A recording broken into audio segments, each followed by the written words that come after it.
Hoje estamos lidando com um assunto que é continuidade daquilo que começamos na retomada da série A Fé do Evangelho e a Má Fé do Outro Evangelho. E eu quero trazer hoje para vocês uma palavra que talvez vocês, se já ouviram poucas vezes, e talvez uma pessoa ou outra não tenha ouvido ainda, que é o antinomismo ou antinomianismo. E eu quero fazer um contraste disso com a liberdade cristã. Vamos repetir essa palavra, gente? Antinomismo ou antinomianismo. Pastor, mas por que esse nome? Não sei, vou explicar um pouco. Deram esse nome, mas o que eu quero que você entenda é o conceito. Se você não lembrar da palavra, tudo bem, tá? Talvez você não lembre do nome de algumas pessoas, mas se você lembra o que essas pessoas te ensinaram, então você está sendo beneficiado. Da mesma maneira, pode ser que você não lembre de algum nome, de alguma doutrina ou de algum movimento, mas se você entender o que a palavra de Deus hoje tem para você, então nós alcançamos o objetivo aqui.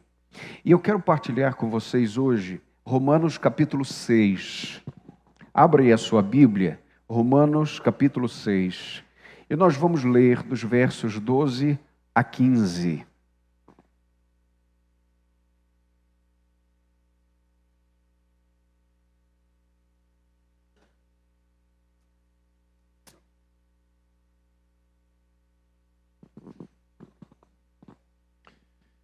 Diz assim a palavra de Deus: portanto, não reine o pecado em vosso corpo mortal, a fim de obedecerdes aos seus desejos. Tampouco apresenteis os vossos membros, ou os membros do vosso corpo, ao pecado como instrumento do mal, mas apresentai-vos a Deus como vivificados dentre os mortos, e apresentai os membros do vosso corpo a Deus como instrumentos de justiça. Pois o pecado não terá domínio sobre vós, pois não estáis debaixo da lei, mas debaixo da graça. Vamos repetir isso. Pois não estáis, mas debaixo da graça. E então, leia comigo, havemos de pecar porque não estamos debaixo da lei, mas debaixo da graça? De modo nenhum. Ó Deus, esclarece para o nosso coração a Tua palavra. Em nome de Jesus, nós te pedimos pelo Teu Santo Espírito. Amém, Senhor Deus. Amém. Martim Lutero, que é um dos reformadores mais conhecidos, ele tinha uma grande crise na sua vida. A crise dele era a tentativa de solucionar o pecado. Ele sempre lutou muito para buscar o perdão de Deus, sobretudo nas penitências, nas confissões, a ponto de um amigo dele dizer: Lutero, você está confessando demais, vai pecar primeiro, depois você volta e confessa.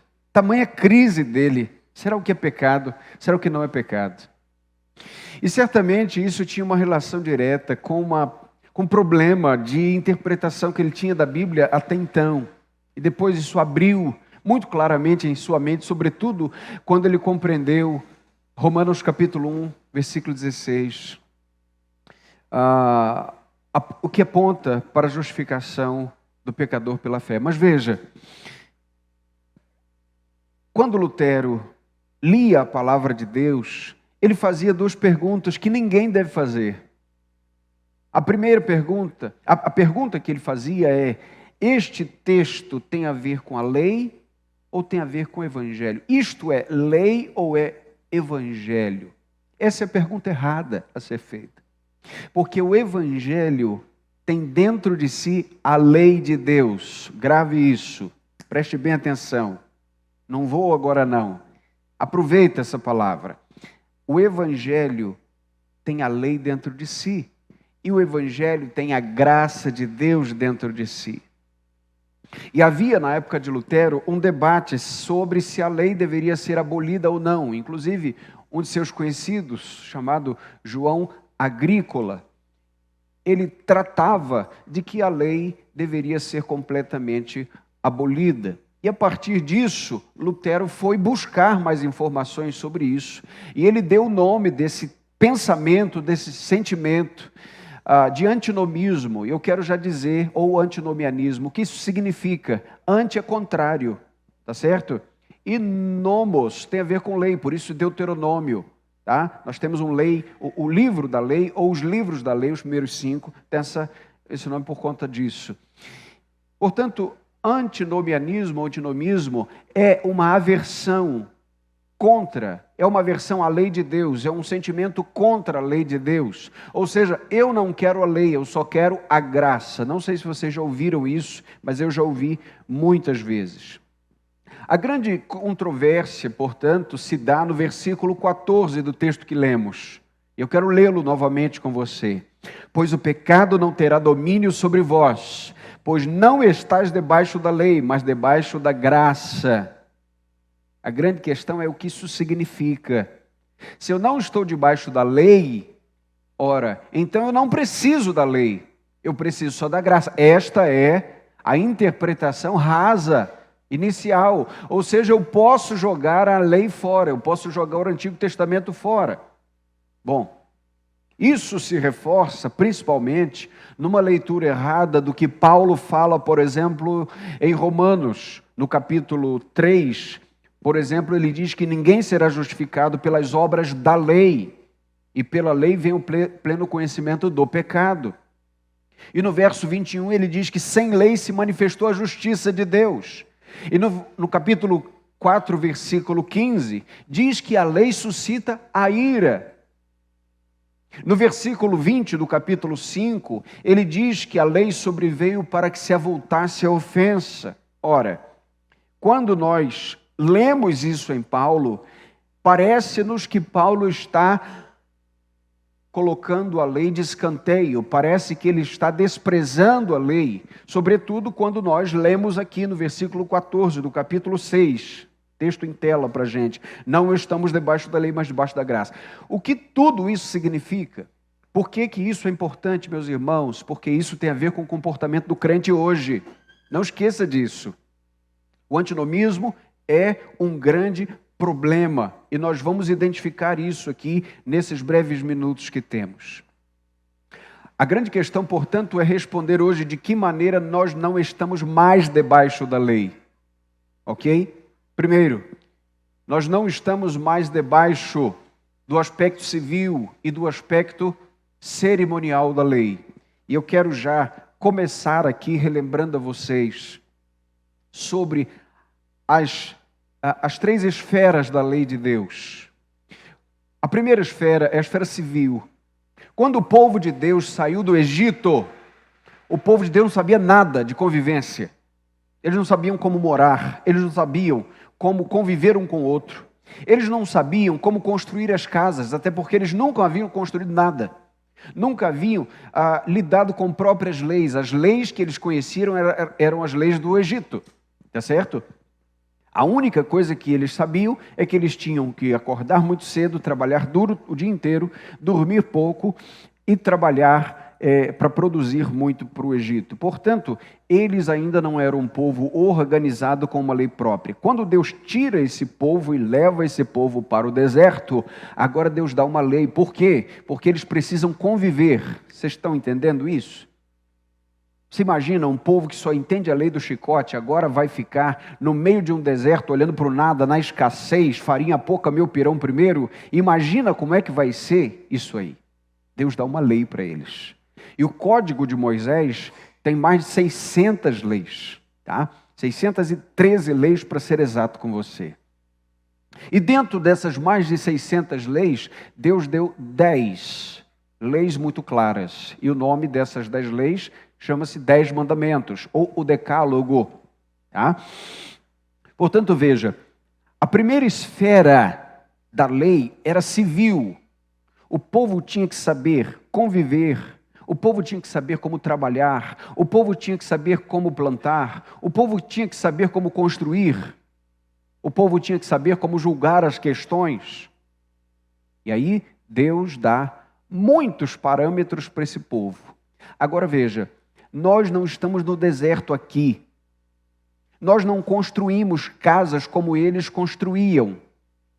Portanto, esta lei foi pontualmente específica para resolver problemas daquela conjuntura. Deu para entender? Hoje nós estamos debaixo da lei do Estado brasileiro e algumas normatizações locais, por exemplo, de nossa cidade. Qual é o recuo da fachada da casa, até onde você pode construir no terreno, o que você pode fazer e não pode fazer, vem de Deus quando uma lei é boa e nós respondemos positivamente a ela. Portanto, a nossa lei civil é distinta, porque nós não estamos no deserto há tanto tempo atrás, precisando construir, ou nós não chegamos na terra prometida como aquele povo para fazer ali valer a convivência como eles precisavam. Portanto, todo o aspecto civil da lei, nós não estamos debaixo disso. O segundo aspecto sobre o qual nós não estamos mais são os aspectos das cerimônias. Preste atenção nisso. Nós não estamos mais debaixo das cerimônias da lei. Por quê, gente? Porque todas as cerimônias da lei apontavam como sombra para aquilo que viria na realidade. Quem é a realidade? Não é Cristo? Cristo. Se nós precisássemos, então, entrar na esfera cerimonial da lei, precisaríamos ter aqui um sistema de sacrifícios de animais. Não temos mais. Não matamos animais. Nós não fazemos as festas, as luas, embora tenha muitas igrejas e denominações que usam ainda aspectos judaizantes, não é? Alguns objetos do culto judaico, tá? E não é o nosso caso. Nós compreendemos que todas essas questões passaram e aquilo tudo era uma sombra ou eram sombras do que viria em Cristo. Portanto, as cerimônias também, quando Cristo veio, nós não estamos debaixo, por causa do que Cristo fez, não estamos debaixo das cerimônias. Dessa maneira, Paulo diz que nós não estamos debaixo da lei, mas não é somente por isso. A segunda razão pela qual Paulo diz que nós não estamos mais debaixo da lei, mas debaixo da graça, não é para invalidar a lei, porque a terceira esfera dessa lei é a lei moral. Ouça, a primeira esfera é qual, gente? Civil. A segunda, cerimonial. E a terceira, lei moral, que está no decálogo. Não matar é proibido para todo aquele que crê no Senhor. É claro que para a humanidade, mas nós não podemos dizer que isso é circunstancial. Deu para entender? Então veja, no que é moral, nós não estamos isentos da lei. Mas veja, por que Paulo então disse que nós não estamos debaixo da lei? Ele não está dizendo jogue a lei fora.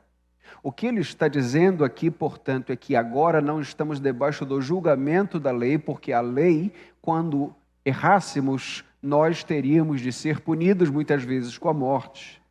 Mas agora nós estamos debaixo da graça, porque embora tenhamos a lei como padrão e não consigamos cumprir a lei completamente, Cristo nos dá a vida, porque nós estamos debaixo da lei de Cristo. Portanto, ele não diz a lei não presta. Ele está dizendo, ela serve para nos levar a Cristo, no qual temos o perdão. E aqui, queridos, Paulo não está mais uma vez ignorando e jogando a lei fora. Por quê? Porque elas ainda precisam estar diante de nós. Vocês lembram das profecias? Tem mais de 1000 profecias sobre Jesus. Todas elas são importantes. Mas veja, as profecias mostravam como que por sombra aquilo que viria. Cristo não é o cumprimento de todas as profecias? Com a lei também é assim. Na lei, tudo aquilo que apontava para Cristo, agora se cumpre em Cristo. Por exemplo, quando João disse, a lei foi dada a Moisés, isso está em João capítulo 1, versículo 17. A lei foi dada a Moisés, por meio de Moisés, e a graça e a verdade vieram por meio de Jesus Cristo. Ele não está dizendo que a lei tinha acabado, mas que o ministério de Cristo cumpre o ministério de Moisés. Ou seja, Moisés estava apontando para aquele que viria. E sem entendermos o que diz aqui, nós jamais poderíamos entender o que Jesus mesmo disse. O ministério de Moisés era como uma sombra, como um tipo, e agora Jesus é como verdade. Bem, deixa eu aplicar isso aqui um pouco melhor. Quando nós olhamos para a lei de Deus, e eu quero trazer aqui os vestígios, não é? Os sinais do antinomismo. Quando alguém olha para a palavra de Deus e diz o seguinte: eu não quero a lei, eu só quero a graça, essa pessoa incorre em alguns conceitos errados, e há aqui uma característica naquele que é antinomista. Primeiro, ele tem ódio ou repulsa ao Velho Testamento. Quando você ver alguém, quando você ouvir alguém que diz o seguinte: o Velho Testamento não é para nós, a velha aliança não é nossa, e ok, entendemos até certo ponto aqui, porque já vacinamos os seus ouvidos que as cerimônias não são para nós e a parte civil também não é para nós, mas há aqueles que dizem que completamente isso foi abolido. E a mesma pessoa que diz que completamente foi abolido o Antigo Testamento, ele recorre ao Salmo 91 como bênção para a vida dele. O Salmo 23, as bênçãos, a bênção araônica e outras benesses do Antigo Testamento.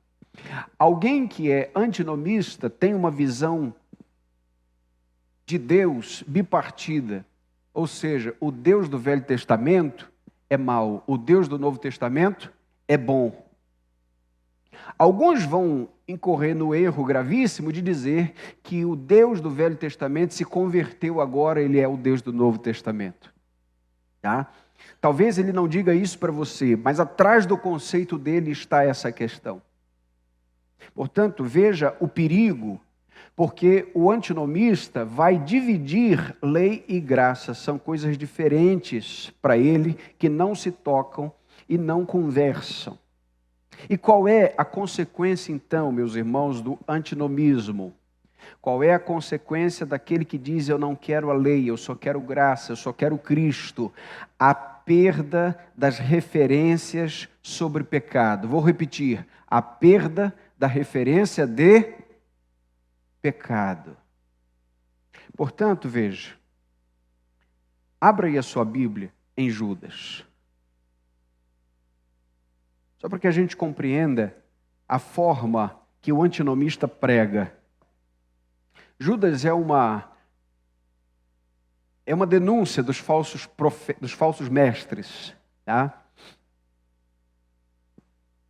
No verso 4, Judas diz assim: porque certos homens se infiltraram entre vós, sem que fossem notados. Desde há muito tempo eles estavam destinados para o juízo. São homens ímpios, que mudam a graça de nosso Deus em libertinagem e negam o nosso único soberano e Senhor Jesus Cristo. Judas está dizendo que há aqueles que entram no seio da igreja cristã de maneira sorrateira, e esse homem, esse tipo de mestre, é na verdade um homem ímpio, são pessoas ímpias, que olham para a graça e dizem o seguinte: esquece a lei, agora é só graça. Olha só, você perde a referência do que é certo e errado, porque no final Deus te aceita como você é. Já ouviu isso? Isso é o antinomista pregando. Mas o texto está dizendo que eles mudam a graça do nosso Deus em libertinagem. Veja o verso 12. Eles são rochas ocultas, ou seja, eles estão veladamente no meio da sua navegação, da sua peregrinação espiritual, rochas ocultas, e participam de vossas refeições comunitárias, estão muito perto, banqueteando-se convosco sem escrúpulos. São pastores que apacentam a si mesmos, são como nuvens sem águas, levadas pelos ventos, são como árvores sem folhas nem fruto, duplamente mortas, cujas raízes foram arrancadas. Agora vá comigo ao verso 16. Tais homens vivem a reclamar e a se queixar, dominados por seus próprios desejos. Ei, ele está falando de quem aqui? De mestres, de falsos mestres.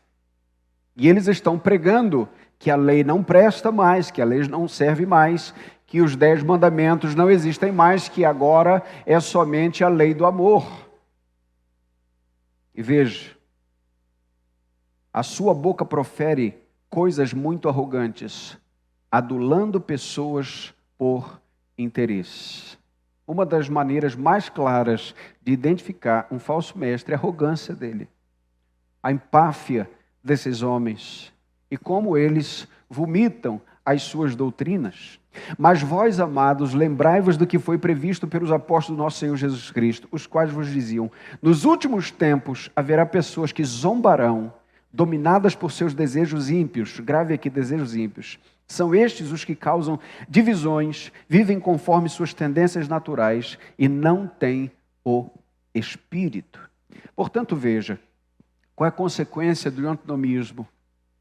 É a perda da referência daquilo que é certo, daquilo que é errado. Deixa eu lhe dizer, deixa eu lhe dar um modo prático de você pensar nisso. Recentemente, em uma das Assembleias de Deus do Brasil, de São Paulo, especificamente, chamada Assembleia de Deus de Betesda. Eu acho que é Betesda o nome. Pastoreada por Ricardo Gondim. Eu acho que muita gente aqui na infância ouviu Ricardo Gondim, que à época parecia-nos um grande pregador. Recentemente, ele foi a público dizer o seguinte: hoje nós somos uma igreja inclusiva. O que ele quer dizer com isso? O que ele quer dizer é que a igreja hoje entende que na sua membresia pode sim receber pessoas que se declarem a estar no movimento LGBTQI+. Ou seja, o homossexualismo para esta igreja não é mais pecado.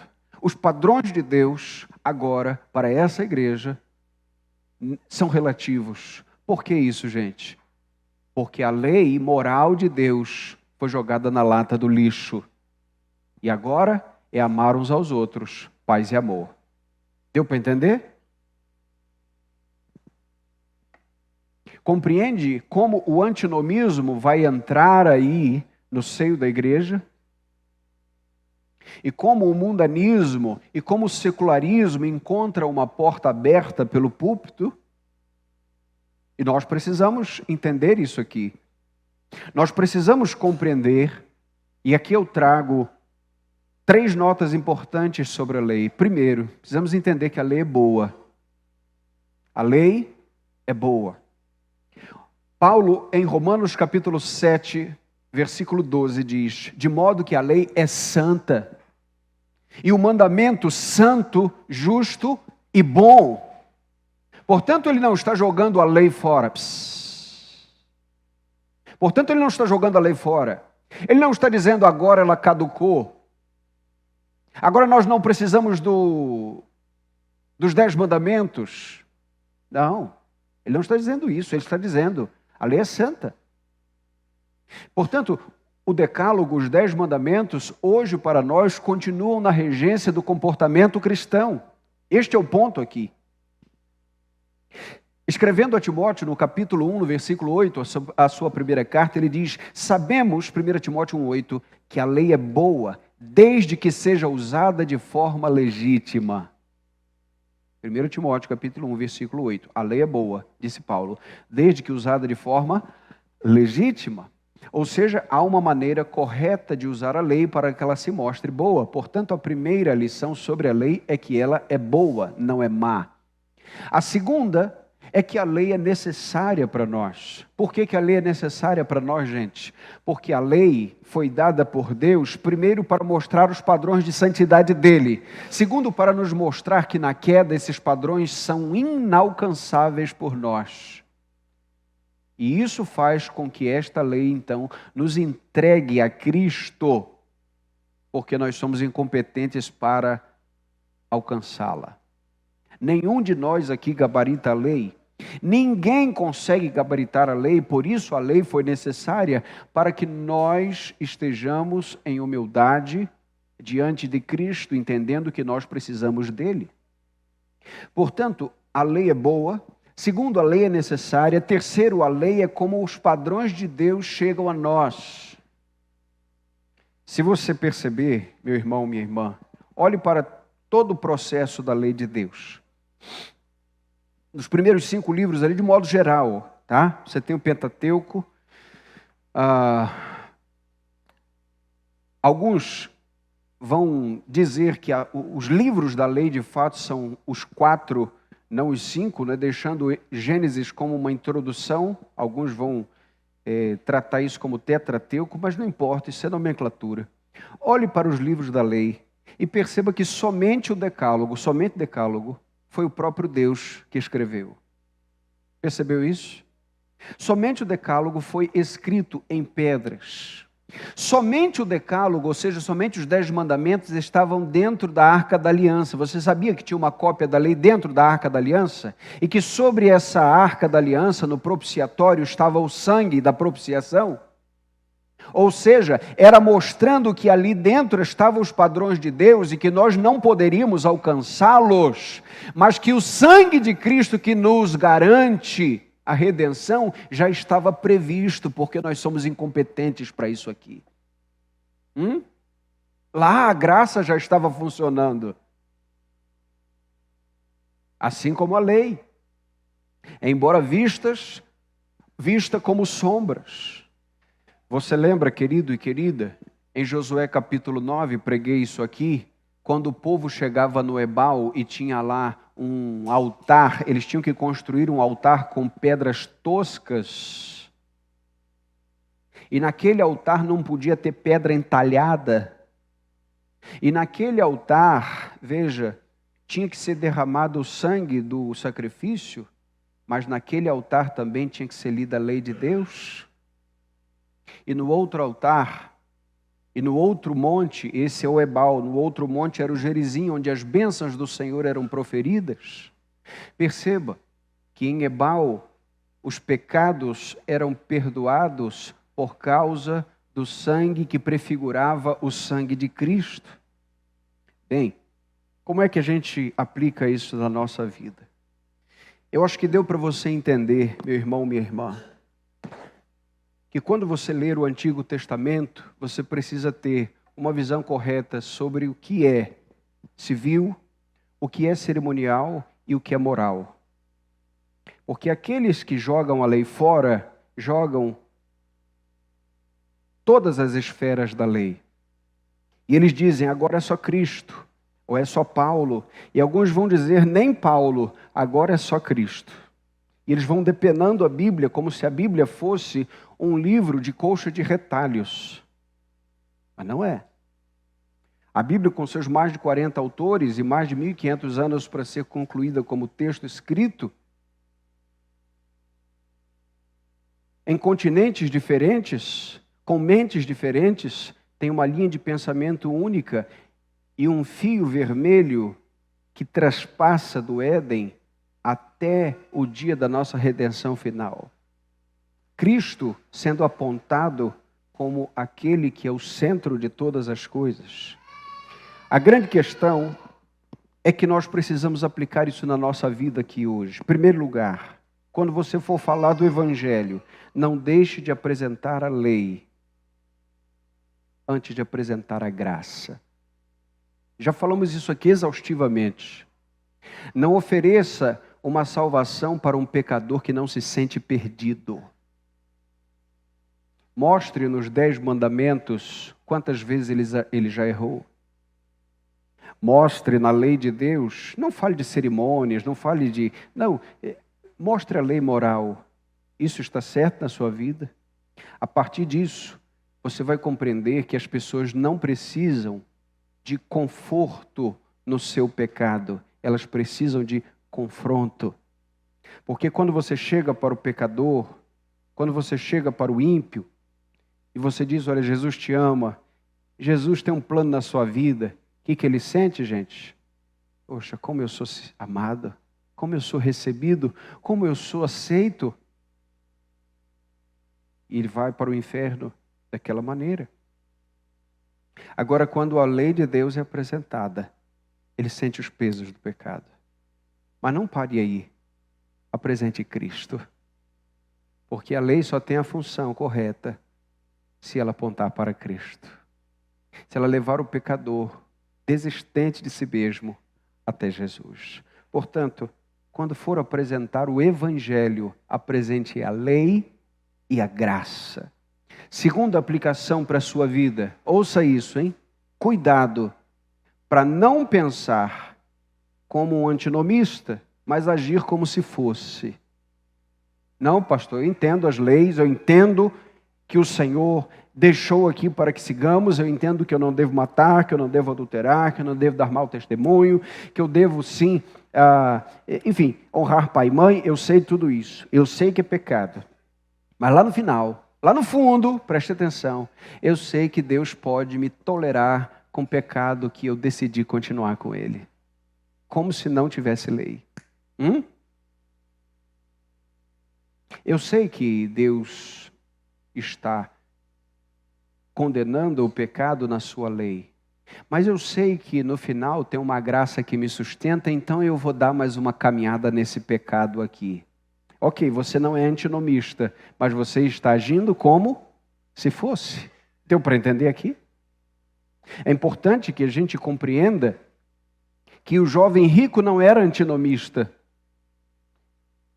O que faço para herdar a vida eterna? E Jesus deu uma lista ali de mandamentos. Ele disse, não, isso aí é desde a infância. Aí Jesus disse, vai lá e vende tudo o que tem, dá aos pobres e volta. A Bíblia diz que ele saiu triste. Por quê? Porque ele, no primeiro mandamento, transgredia intencionalmente. Qual era o primeiro mandamento, gente? Não terás outros deuses diante de mim. E o Deus dele era o dinheiro. Ele cria na lei, só que ele elencou, ele elegeu um dos mandamentos para dizer, eu não preciso cumprir isso aqui. E não é algo do tipo, eu não posso cumprir isso aqui, eu corro para Cristo para que Ele me ajude e me auxilie. Não, eu realmente não quero deixar isso aqui na minha vida como regra. Eu afasto isso aqui da minha vida. A Bíblia diz que aquele que cai em um aspecto da lei, cai em todos. Portanto, cuidado, para não domesticar pecado no teu coração, como se Deus não fosse estar irado com você. O problema daquele que não ama a lei, ouça isso. O problema daquele que não ama a lei de Deus não é que não entendeu a lei, é que não entendeu o Evangelho. Não compreendeu a mensagem de Jesus. Por isso, nós não obedecemos a Deus por amor às regras. Nós obedecemos a Deus por amor a Ele mesmo. Terceira aplicação. Cuidado quando fugir do antinomismo para não cair no legalismo. E essa é uma outra mensagem que eu vou pregar. Vou repetir. Cuidado para não fugir do antinomismo e cair no legalismo. E essa polaridade é muito comum, tá, gente? Você já viu aquela pessoa que era da igreja, beata? Vou falar beata porque é uma expressão que todo mundo entende o que eu quero dizer. Aquela pessoa que era firme, que errava do lado dela e ela corrigia logo. E ele estava sempre falando das coisas, citava os versos de repente. E ele virou de um modo tal que ninguém reconhece e peca de tudo que é maneira. Ele saiu de um legalismo que o prendia para viver um antinomismo. O contrário também acontece. A pessoa que é convencida de que a lei de Deus é boa, agora ela quer a ferro e fogo viver aqui como se ela fosse capaz de cumprir tudo isso, não errasse nunca. E ela não só vive, ela não quer viver pela lei, ela quer matar os outros pela lei. Esse é o sentimento legalista. E ele sabe mesmo que ele mesmo não pode cumprir. Portanto, muito cuidado, para que, não fugindo do antinomismo, você não cai no legalismo. E deixa eu lhe dizer, o Salmo 50 diz assim, verso 16. Mas Deus diz ao ímpio, olha só como é que o ímpio é. Que te adianta recitar meus estatutos, a repetir minha aliança com a tua boca? O ímpio cita os estatutos de Deus, as leis, está aqui. Visto que odeias a correção e lança as minhas palavras para longe de ti. Ele conhece, ele recita, mas na hora de praticar, ele lança longe. Quando vês um ladrão, tu gostas dele. Te associas com os adúlteros. Abres a tua boca com perversidade. A tua língua arma a traição. Tu sentas para falar contra teu irmão. Difamas o filho da tua mãe. Tu faz essas coisas, tem feito essas coisas, e eu me calei. Na verdade, pensavas que eu era como tu, mas eu te interrogarei e colocarei tudo na tua presença. Portanto, veja, não basta conhecer a lei, entender de lei, saber da lei, se a lei não está no coração. Eu termino com isso. Qual é a saída para o antinomismo e até para o legalismo? É olhar para Cristo. Por quê? Porque no Éden, a lei estava em tudo aquilo que cercava e Deus falava com o homem. Em Moisés, as leis estavam nas tábuas de pedra, mas em Cristo, agora pelo Espírito Santo, as leis estão gravadas no nosso coração. E no momento em que o pecado se aproxima, e no momento em que a transgressão se oferece, o Espírito Santo agora te lembra que aquilo é errado. E se eu jogo a lei fora, se eu não creio que Deus tem seus padrões, então eu poderia fazer qualquer coisa. Mas não é assim. O Espírito Santo instrui o nosso coração, dizendo, não vai por aqui. O Espírito Santo de Deus vai mostrando aquilo que é erro, aquilo que é pecado. Essa é a razão, meu irmão, minha irmã, pela qual a lei de Deus é boa. Jesus disse em João capítulo 17, versículo 5, santifica-os na verdade, a tua palavra é a verdade. Como é que você foge do pecado? Pela lei de Deus. Guardei a tua palavra no meu coração para não pecar contra ti. Isso está no Velho Testamento, tá, gente? Salmo 119. Aliás, o Salmo 119 é um compêndio da importância da lei de Deus. Santa, pura, boa, desejável. Mais desejável que o ouro puro. Mais desejável que o mel que goteja dos favos. Isso está no Salmo 19. E não no 119. Mas o Salmo 119, e vamos pregá-lo, querendo Deus mais adiante, é um acróstico. Desde a primeira letra do alfabeto hebraico até a última. E cada bloco daquele ali é uma letra em hebraico que começa, não é? Das letras ali. E cada bloco, o Aleph, Beit, Gimel, Dalet, tudo ali está escrito. Algumas Bíblias mostram, inclusive, essas expressões ali. Esses mais de 170 versículos mostram o quanto a palavra de Deus não pode ser jogada fora, nem uma página. Sim, há questões aqui que não nos servem. Em que sentido? Como construir a casa, mas como viver dentro dela, ela vale. Deu para entender? Ela não está nas cerimônias aqui, nós não derramamos sangue, mas nós cremos que o sangue de Cristo nos purifica de todo pecado. E a lei de Cristo é que aquele que se apresenta quebrantado do coração, ele recebe o perdão do Senhor. Portanto, fuja, querido e querida, desse tipo de doutrina olhando para Cristo. Porque Cristo veio cumprir a lei não para jogá-la fora, mas para mostrar e reafirmar os padrões de Deus.